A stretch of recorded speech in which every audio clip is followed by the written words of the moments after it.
Chapter 13. Thorgils goes to the king. There was a man named Thorgils Yeller, a housecarl of Thorolf's, honored above all the rest of his household. He had followed Thorolf in his roving voyages as forecastleman and standard-bearer. He had been in Hofr's Firth, in the fleet of King Harold, and was then steering the very ship that Thorolf had used in his roving. Thorgils was strong of body and right bold of heart. The king had bestowed on him friendly gifts after the battle, and promised him his friendship. Thorgils was manager at Torgar, and bore rule there when Thorolf was not at home. Before Thorolf went away this time, he had counted over all the king's tribute that he had brought from the fells, and he put it in Thorgils' hand, bidding him convey it to the king, if he himself came not home before the king returned south.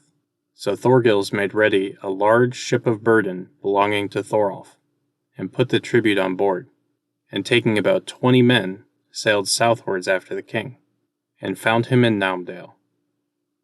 But when Thorgils met the king, he gave him greeting from Thorolf, and said that he was come thither with the Finn's tribute sent by Thorolf. The king looked at him, but answered never a word, and all saw that he was angry. Thorgils then went away, thinking to find a better time to speak with the king. He sought Alvar Hunf, and told him what had passed, and asked him if he knew what was the matter. "That I do not," said he, "but this I have marked, that since we were at Lekka, the king is silent every time Thorolf is mentioned, and I suspect that he has been slandered. This I know of Hildirída's sons, that they were long in conference with the king, and it is easy to see from their words that they are Thorolf's enemies. But I will soon be certain about this from the king himself."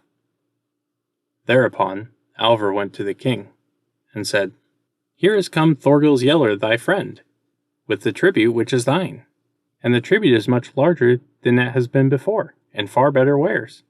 He is eager to be on his way. Be so good, O king, as to go and see it, for never have been seen such good grey furs." The king answered not, but he went to where the ship lay. Thorgils at once set forth the furs and showed him to the king. And when the king saw that it was true, that the tribute was much larger and better, his brows somewhat cleared, and Thorgils got speech with him. He brought the king some bearskins, which Thorolf sent him, and other valuables besides, which he had gotten upon the fells. So the king brightened up, and asked tidings of the journey of Thorolf and his company. Thorgils told it all in detail. Then said the king, "Great pity is it Thorolf should be unfaithful to me and plot my death." Then answered many who stood by, and all with one mind, that it was a slander of wicked men if such words had been spoken, and Thorolf would be found guiltless. The king said he would prefer to believe this. Then the king was cheerful in all his talk with Thorgils, and they parted friends.